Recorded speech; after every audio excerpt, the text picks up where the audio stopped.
Hello, everyone, and welcome to the David Goodman Reality and Truth Show. I'm Vanita Lambert, and this is my co-host, Donna Bourne. How you doing, Donna? I'm not feeling all that today, but thank God I'm here. I'm feeling, once I have the Lord with me and I right with you, I'm good. Now, that's an honest answer right there. Usually, automatically, everybody just go, I'm fine, I'm okay. But that was honest, So you're having a day like me. We're just kind of dealing with it. I deal with it.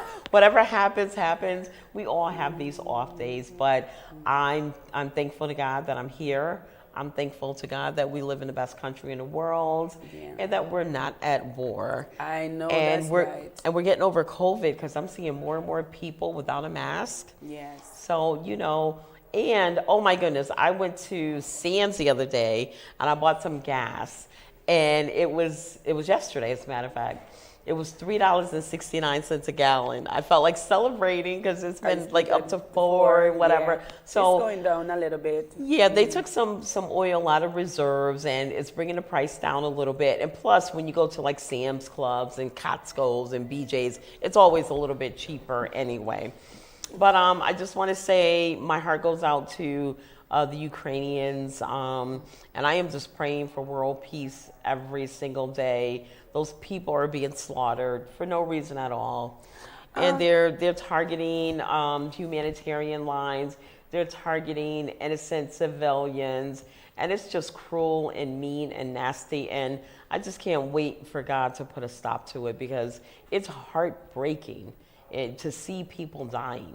And this one lady, I watched her on the news, she was like, why do they hate us so much? Hey, that's a question I've had, Why do they hate us so much? I mean, it's just an awful thing. It's just evilness, The Bible said, the heart of man is desperately wicked. And remember, Jesus came to save us from our own sin that we committed, and we turn around and we beat him, we spit on him, we do all manner of thing against him. So therefore, at the same time, what you believe, mankind, our heart is not, some of us heart is just as bad, it's just so wicked. So let me tell you, we just have to just continue praying. You hear me? Because it's not going to change until God comes. It's not going to change. People are wired differently. That's what my boss said the last time he was on. And I think that's a good description. You're just wired differently. And some people are wired the right way. And then some people are wired the wrong way. That's how I'm looking at that. So anyway, I had some really good news just as I sat down here today. I just want to tell you a short story about my son, Jonathan. He graduated in, September of 2019. And he graduated, he has his degree in video game design and development. And, there's not that much in that field on the East Coast. You have to go West Coast, you have to go abroad and stuff like that. But right after he graduated, a few months after he graduated, he got an interview at Yale, which was February of 2020. And then they called him up and they canceled his interview because then, Connecticut shut down. We got COVID. And we've been in this COVID, era for the last 2 years. And so he's just been doing a little Uber, just trying to stay afloat, pay his student loans and everything. And so yesterday he had a Zoom meeting with Yale University. And he said, and I was listening, I was in the kitchen, they were laughing and everything. I'm like, I thought that was an interview. It sounded like kids playing around. But anyway, whatever he did, he dazzled them. He impressed them because he went back for an in-person interview. That's the main face-to-face, physical. And somebody actually called him on the phone. It wasn't like an email or anything like that, and asked him to come in to meet the rest of the team. So he had an in-person interview.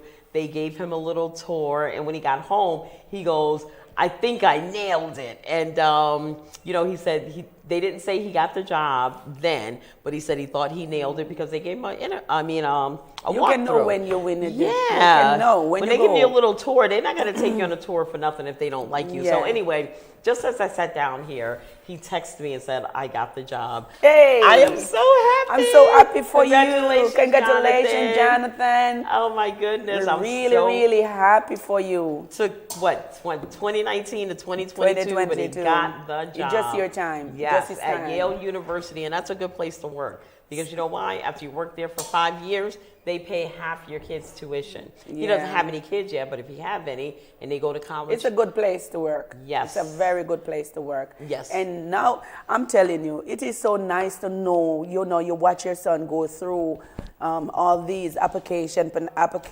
and you see, he's trying his best. And to get this good news, I'm celebrating with you, girl. It is awesome. Awesome news. Yep. And his birthday is Tuesday. He'll be 26. And this is all coming into play. God doesn't make any mistakes. You better say that again. Oh, he makes no mistake. At 26, you get kicked off your parents' insurance. So, this is just... Give me another hand.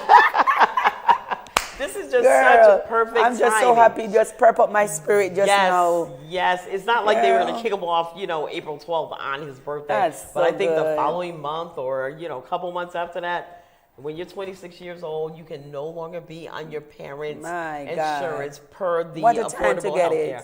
I'm like, this is the best birthday present you could have ever gotten. I'm so happy for him. I'm happy. And I know he's just elated. I mean. I just imagine how you feel because as a friend, I feel so good for you because I know we want to see our kids, advance in whatever areas and what they want to do.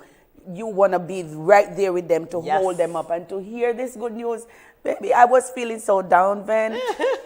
Because that I have a sister that passed away. And I am very sorry about that. She passed away and it kind of take a toll on me. But by the grace of God, I'm holding on because one thing that I know, that death is a promise to every man.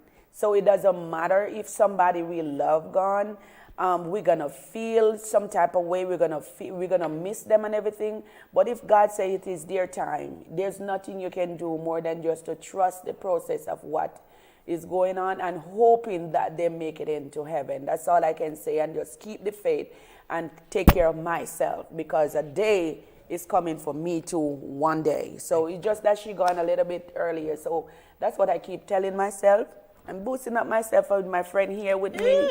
I'm happy. And this news kind of prep up my spirit a little bit because I see, and we talk about it on the show many times, where her son, tried to put out application and, never come through. And it is a success. Come on, girls. And then the thing is, during COVID, you put in all these applications and you don't get a phone call from like a human being.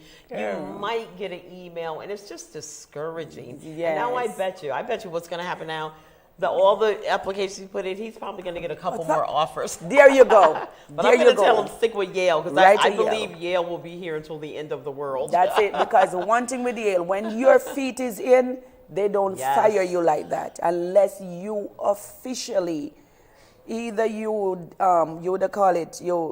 break the rules of their regulation there. But really, they don't. That is so awesome. I'm just going to have this silly smile on my face the whole time. I'm so happy. I'm happy for that's a good news for me. Yes. That's a good news. Yes. And he was stressing over it. I mean, I can see his face now. Go see how he's jumping over there. He can't wait. Amen I'm so happy to that. for Jonathan. Amen. Thank you, God, for all of your blessings. And I've been praying for this for years. But you know what? I have to say, during all of this, he maintained his student loan payments. I tried to tell him, and not to be a bad mom or anything, but I tried to tell him that, a lot of the student loans are going into forbearance, they're deferring the payments, and, people are just not keeping up. So maybe he could just call, wherever he had taken his loans out and, offered a little bit less. He tried doing that. And I guess they said no, and it would just, the interest would start compiling everything. he maintained, it's almost $600 a month he's been paying When you his started, student loans. when you started like that, they know, they say you Well, can deal with it. Yeah, he consolidated all of his student loans, and so he just makes one payment. He's gonna be a great husband one day. Yes, he is. He's gonna be a great husband. He take Make care of me his some more bills. grandbabies because I can't wait. I got enough room in my heart. I only got one. Oh my goodness. Oh my God. So yeah, he maintained his student loans, and there's no way you can live in my house for free. You know, you have to do something. You know, not that I'm charging him. I didn't charge him any rent or anything, but I gave him responsibility to pay. Of course. Because you have to do that wherever Take care of your are. bills. He did it in college when he lived with his roommates and everything. And you just, want to start him out, with some good habits. So not living with a woman for free or anything And let me tell you something. Tap yourself. Tap yourself. I can feel you are a great mother. Oh, thank you. Reason being, because there are so many mothers out there. Every mother's out there. I'm talking to you. Listen to me. Don't have your 20. Let me start from 18. Once your child reaches a certain age, especially 18. the boys, you better give them responsibility, because by you taught them that way, you are teaching them how to be a better man in the future, a better husband to their wife.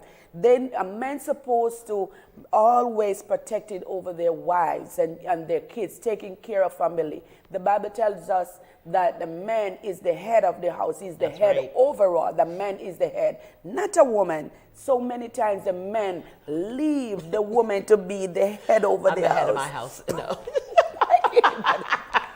This lady is breaking the rules. She said she's the head of the house.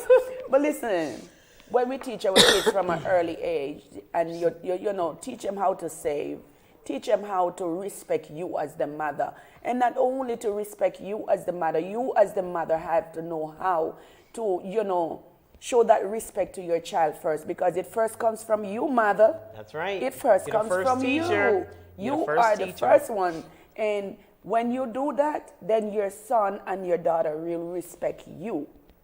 And that allows them to be a better woman and a better man in the future. Amen. Just a little encouragement to you mothers, especially you, the young mothers. Single and married. And That's another right. thing I never did, I never gave them any allowance. I believe, that you need to earn your own money. And That's cleaning up right. in my house is not earning money. No. It's a part of your... Excuse me. Sorry. God bless you. Thank you. I'm trying to hold it back. I'll probably sneeze again. Girl. But I never gave them any allowance because, I came from Father Panic Village. We didn't have any allowance. Baby. And all the money I got when I was brought up in the projects, I worked for it. I earned my own money. Exactly. And there's a song that Shirley Caesar, she sing that song that... the 9 months you carry me, no charge. Baby. Yes. I know that song. 9 months you carry me, no charge. But you come as a 18 years old, or maybe start from the early age of 12, because sometimes you have some kids, you tell them, go and clean my shoes, or clean. Ma, $10 or $5. No. I have $2. You don't train that child. Whenever they say, come to you and tell you, when you tell them to do something, and you hear that child come and tell you to pay her or him, listen, spank him or her. Spank her, because she's learning to do something wrong that is not right. Well, when they're cleaning up, basically, they're cleaning up after themselves. Exactly. I taught my kids to vacuum when they were like 9 or 10 years old. And they didn't do it perfectly. They did, it doesn't they matter, did the best that they could do. But then when they left, then I cleaned up after them. But I didn't do it in front of them because I didn't want to degrade them in any kind of way. That's good. And and now, believe it or not, whoever get those guys, both my sons as husbands, they can both cook and they can both clean up. I'm gonna say something right now. Go ahead. I come from a family of 15. Oh my God. 15. I have 15 siblings, y'all. Come from one mother and one father. Okay? And I am the fourth, I would say the fourth, it's 4 daughter and 10 and 10, 14, 11 son. And I'm way down in the last part of at 15, maybe way down in the 7. And let me tell you something. My brothers, they have to learn to wash our clothes. Their time span where everybody have their days of washing, even our underwear as a little one. My bigger brother have to wash everything. My mom clothes, and each one of them have to know how to keep their house clean. The house is clean. Listen, we have to give them responsibility. Right. You got to teach them. You got to teach them from an early age. Exactly. You understand? Yep. And they'll treat their women right, and yes, they'll earn the money and take care of their families, keep a clean house. Exactly. Whether they live with themselves, by themselves, or with a roommate or a partner or a wife or a girlfriend or whatever. But I'll tell you this story real quick, okay? My oldest son, I keep my house clean, made him clean up and this, that, and the other. The first year he went to college, he played football. It was him. It was 3 people in the room. One kind of never showed up, so it was really 2 football players with all that equipment, and I would send food and everything. When I went to that dorm, it was so stinky. Jesus. I couldn't even close the door. I had to stand with the door open. And every time I visited, I brought me a can of Febreze. It was just, I was like, Baby Joe, what are you doing? I sent them like cupcakes and stuff. They were like growing molds and everything. It's the nastiest room I ever been in my life. I'll tell you that.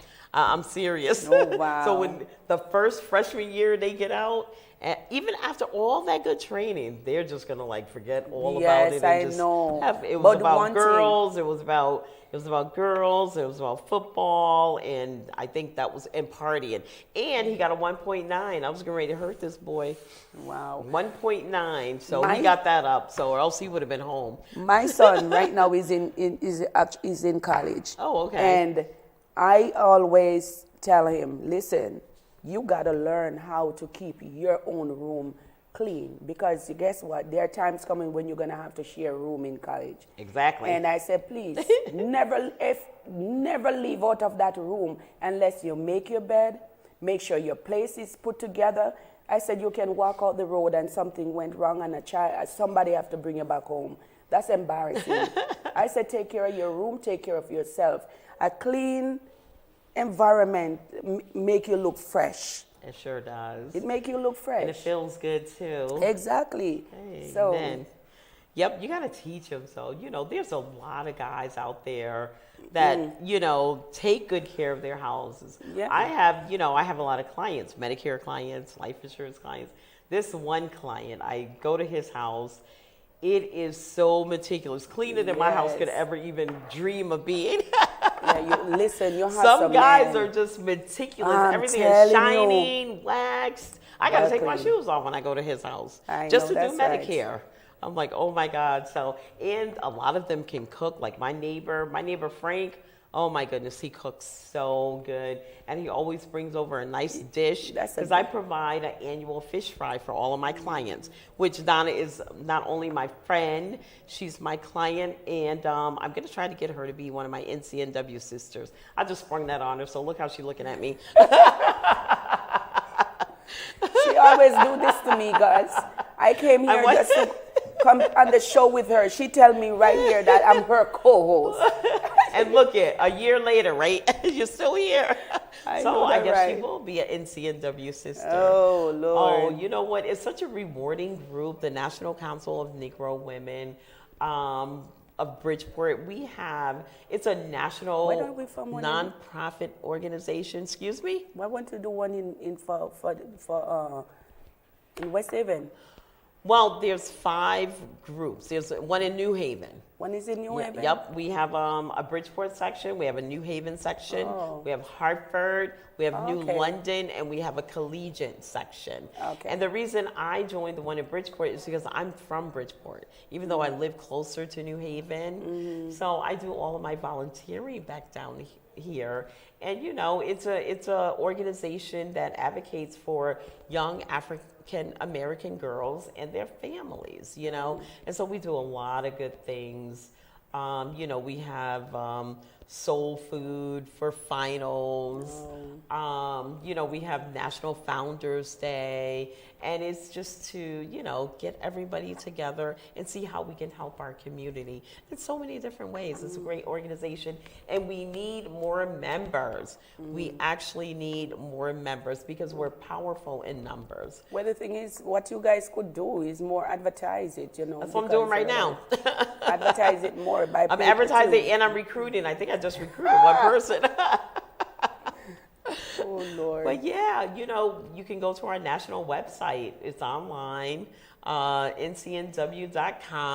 Look us up. And if you'd like to join, please just give me a call. It's a nonprofit organization that, like I said before, advocate for African American girls. And if you want to make a difference in somebody's life, then this is one way that you could do it. And see, the reason I joined is because, after I raised my boys, they're 26 and 30 by May 1st anyway. And I just figured there was more for me. I needed to do something more.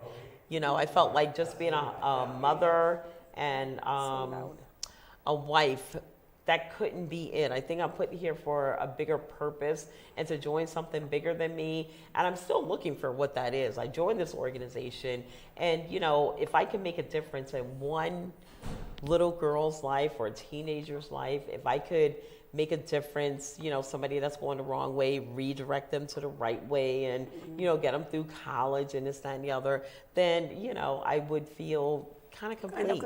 Yeah. Everybody. When you can help, when you can help to motivate, to elevate, equip, trust me, it works. It helps. It does. It helps. And I just want to say to anyone out there who, in need of food and stuff, you can, reach out to me.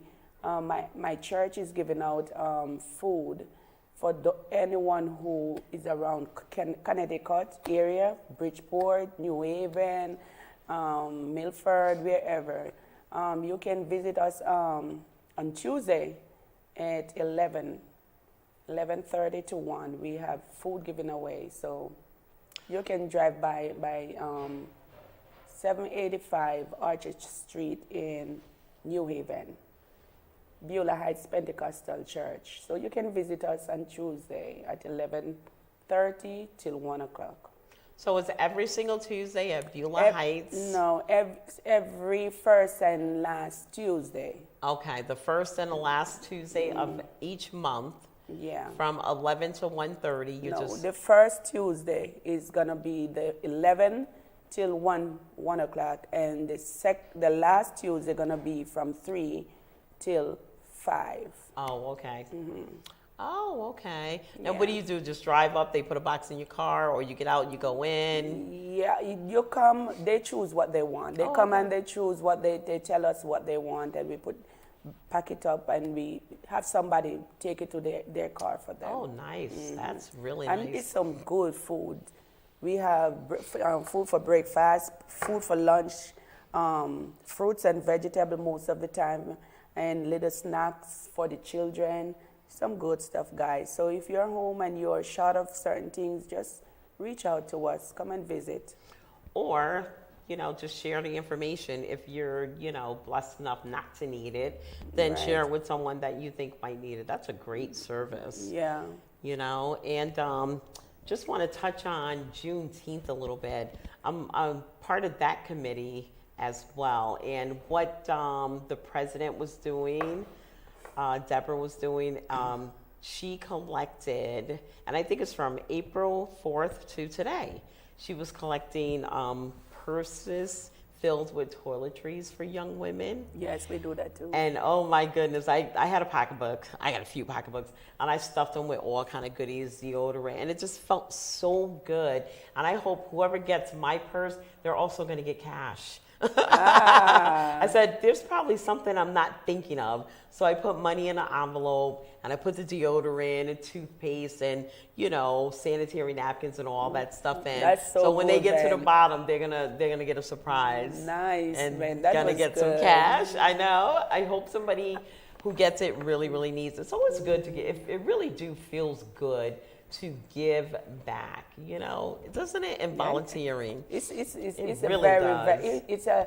It's something that make you feel good. You feel like you're completing what you come here to do. Exactly. You understand? Is that some people believe that giving, helping somebody in a way. It can be anything. It could be just calling a person and pray with them. It could be just encouraging somebody. Just telling somebody that, I'm thinking of you, I love you. That helped the person from even commit suicidal.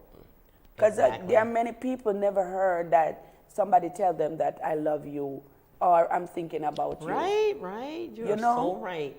And a lot of people commit suicide. I mean, and most people just want to be heard. Exactly. They just want to know that somebody's listening to them. That's it. My goodness. And your church did that. I forgot the girl's name. She called me up. Yes. I told you who it was. I created. Huh? I know what you're talking because What's I'm her the one name? who created. I don't know the girl's name. I'm going to look her up because I want to make a Medicare appointment with her. Yes, but anyway, we talked about a lot of things. And so anyway, getting back to my point, she called me up and she just said to me, because I guess you put me on a list, she said to me, I just want you to know I'm praying for you. I love you. I care about you and things like that. And I was like, this is a stranger that I never met, don't know, but I will be meeting her, like I said before. Just calling me up to say things like that, that's inspiring. Oh, yes. And a lot of people out there need to hear it. And I tell my kids and my husband, I say, I love you all the time. It's just some people really, really just need to hear it, Yes. You know that, you have your family. Of course you love your family. Mm-hmm. But sometimes they need to hear it. And it's something I didn't hear growing up because in that era, and it's not just me, it's like everybody my age, well, not everybody, but a lot of people my age just never heard it because it wasn't an open culture. They just didn't say it. And then there were so many real issues and depression and financial stress going on and things like that. You just didn't hear it for whatever reason. But I'm making a point to say it every day. I mean, I love Jonathan and I love the fact that he got a job. A lot of young people today, they were, came in this world because their mom is on drugs and all these things. So they grow up without a mother, and they grow all by themselves. Maybe sometimes they get, when they give somebody else, they grow up in a home where, they never even get the love. Exactly. So they walk with all that hurt in their heart from their babies. So exactly. We definitely have to keep them.